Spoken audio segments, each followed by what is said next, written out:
Today I want to talk about something that I'm seeing more and more often that's really causing a lot of people a lot of stress. That's job anxiety.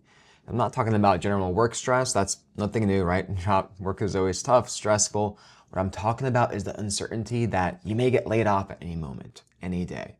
Or you've already been laid off and you're sending out these applications and you're just not hearing back. And as time goes on, your anxiety starts to mount higher and higher. I can tell you from my clinical experience, this is becoming way more common. I'm helping people manage this stress every single day of my practice. So today I want to share with you how I'm seeing people be affected by this job insecurity, but also share with you some tools that I give my patients to help manage it as well. And for those of you who are new to the channel, welcome. I'm Dr. Robert. I'm a board-certified psychiatrist. And in today's educational video, I'll be talking about job insecurity, the anxiety that comes with it, and sharing the tools to help manage it. Because it seems like almost every week we're hearing about these mass layoffs, either from this company or that company.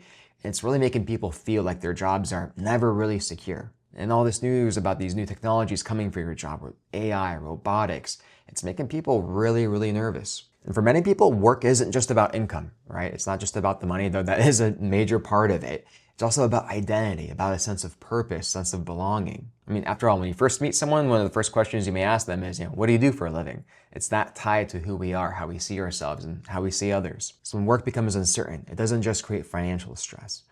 It also destabilizes a lot of psychological anchors all at once. And that leaves a lot of people also ruminating, having these thought spirals constantly playing out in their minds of, what if I lose my job? What if I can't ever recover from this? What does this say about me? Will this impact me, my family, and many other endless worries that just can keep replaying for people, especially at night. But next, let's talk about some of the tools I actually use with patients to help start to chip away at some of this anxiety. I often leverage a lot of ACT therapy, so acceptance and commitment therapy, for this purpose. I think it lends itself particularly well to this type of anxiety.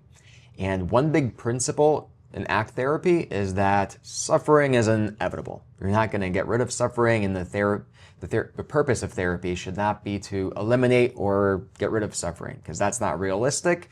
And often trying to force that, push it away, it's going to cause more friction, more suffering. But struggle is a little bit more optional. We can choose not to struggle with some of the suffering. Let me explain. Uncertainty itself is very painful. It's very distressing, presses all the worry buttons in our brain. We're designed as humans to be very uncomfortable with uncertainty. One of the ways to help get around that is not to fight the uncertainty itself. Because fighting uncertainty, that often looks like replaying worst case scenarios in your mind over and over again, and trying to mentally find ways, physically find ways to chase certainty when it doesn't exist. And that leaves people feeling stuck, frustrated, and just compounds their anxiety. Simple tool here, that's of course easier said than done, is reframing it. Reframing our relationship to that anxiety. Try to become more of an observer of the anxiety. Try noticing it. So instead of, I'm stuck in this loop again, let me just worry about this worst case scenario, play it out in my mind, how am I going to navigate it? That can leave you feeling very stuck. So instead, try this. Notice their anxiety. Hey, I'm noticing myself go down that doom spiral again. I'm noticing myself replay that worst case scenario again. Naming the process.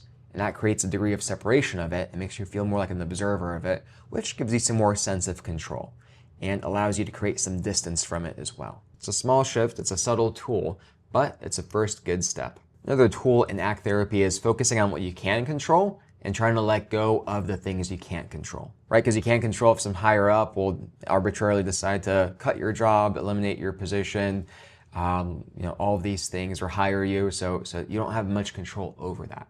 The best you can do is show up, do your best, and just better or worse in today's world, hope for the best. But there are some things you do have control over. That's how you structure your day. What are you doing with the time that you have? How are you applying yourself with the mental bandwidth, the time that is available to you?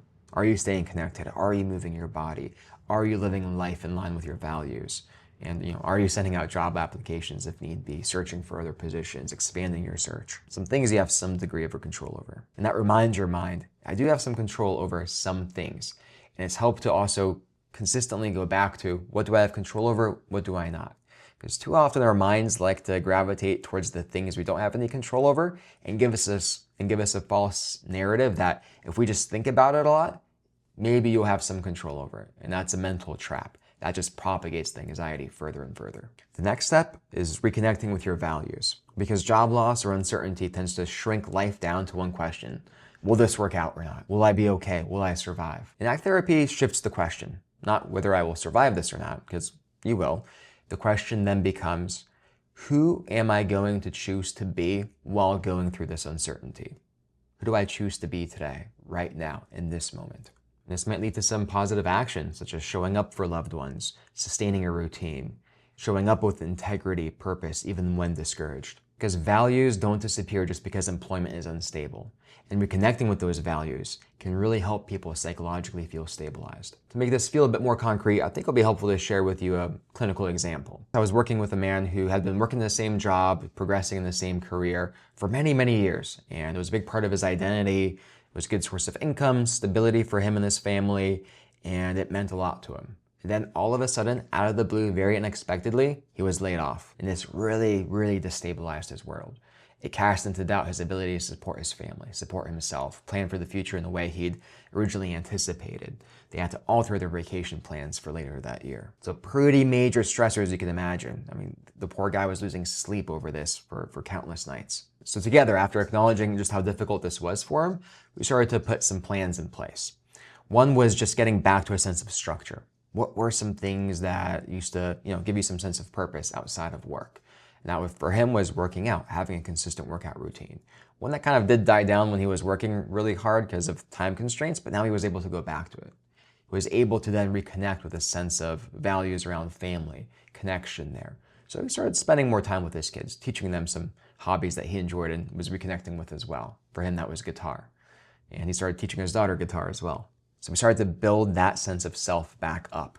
And as he was doing that, we also, prioritized the job search as well, maintaining that, but not in a way that the job hunt or the uncertainty over its success dominated every moment, made him feel not present with his family, like he couldn't enjoy a meal with them because that thought was just so overwhelming. And we worked on changing his relationship to his anxiety, to something that he could notice and acknowledge, but also then refocus his attention on what really mattered to him, which oftentimes was health, time with kids, hobbies, and just enjoying life, right? Because life doesn't necessarily fully pause when you don't have work or experiencing uncertainty over your current job.